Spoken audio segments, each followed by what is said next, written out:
Well, I'm going to give a little different perspective. I'm an engineer. I observe things. So I was getting a little a feeling of the contrasts. But for example, when we landed in the airport, got out of the plane, I didn't know what to expect. I mean, seriously, you've seen some of the movies and weird things, I don't know what to expect. And you get out and it was pretty clean. It was nice. I was like, well, this isn't too bad.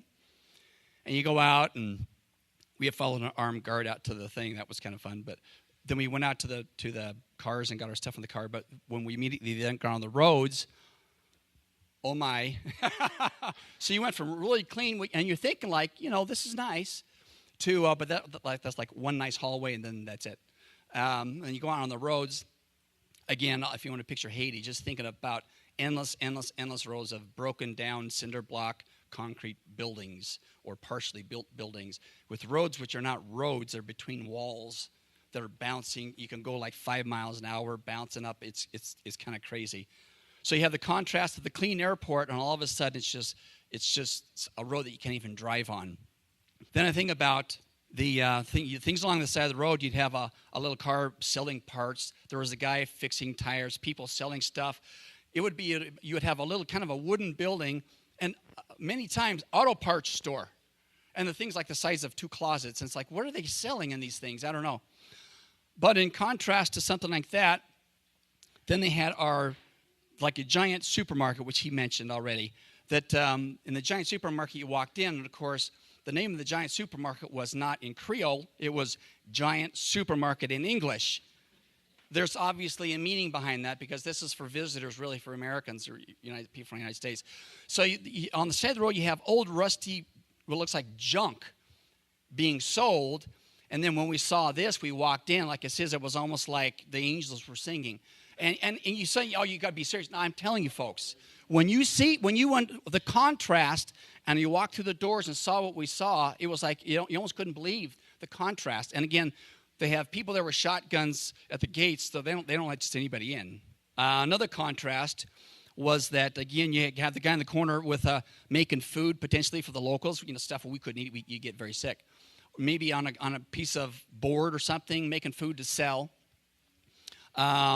In the sun on a hot day, and then we finally found thank you guys. They found a restaurant called La Fourchette, which stands for fork or something, I don't know. And we walked in there, and it was like an American-type restaurant. We found this a couple of days into the thing because some of the food, we all lost about a third of our appetites. I think I lost about 5 pounds.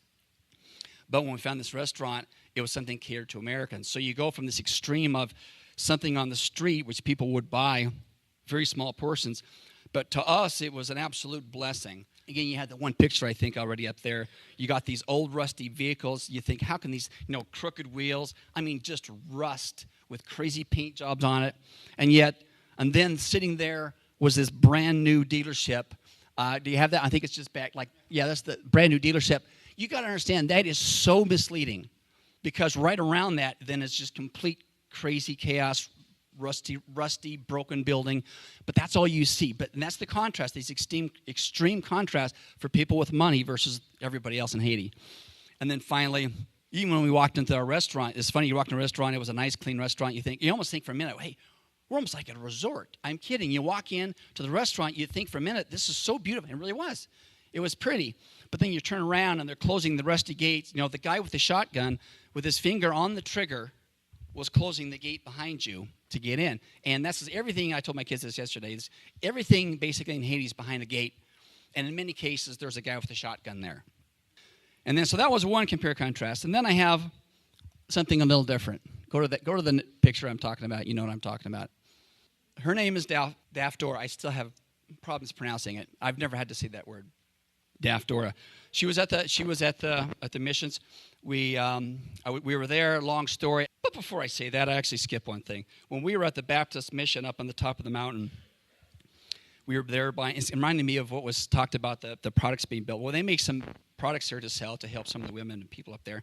We were at the top of the mountain after we'd eaten. We walked into the place where you could buy stuff, and I saw something. I walked in. I looked up, and I saw something. And the first thing that jumped to my mind, the first person that jumped to my mind was Rachel Dollinger.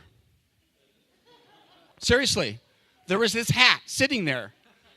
And if you know, Rachel was wanting to go on the trip, and because of security reasons, we decided not to let the ladies go because we were so concerned. But I saw this hat. She wears a hat of a certain style. And I went, that's Rachel Dollinger. That's the first thing that popped into my head. So I bought that hat. Rachel?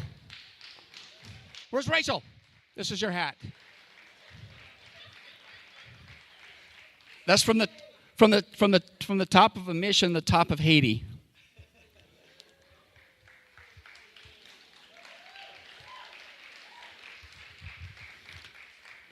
And this is a short story which will become long. Eventually, I hope you'll be able to meet her because I found one of my long lost daughters. So we're beginning the process to adopt her.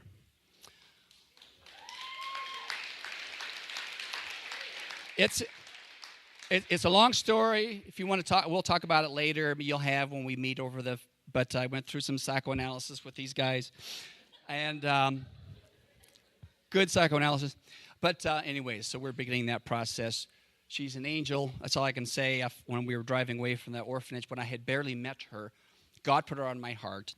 And to just say what I told the other guys, when we originally left, I had a small piece of panic in me because I was, as we were driving away, I says, I'm leaving my daughter behind. Like if you left your daughter at a highway rest stop and you drove away, what are those emotions? So why is it after meeting a girl for 15 minutes, I was leaving my daughter behind? And it's a very powerful for me. And again, we don't have time to talk about that now, but her name is Daft Dora, and hopefully one day you'll meet her.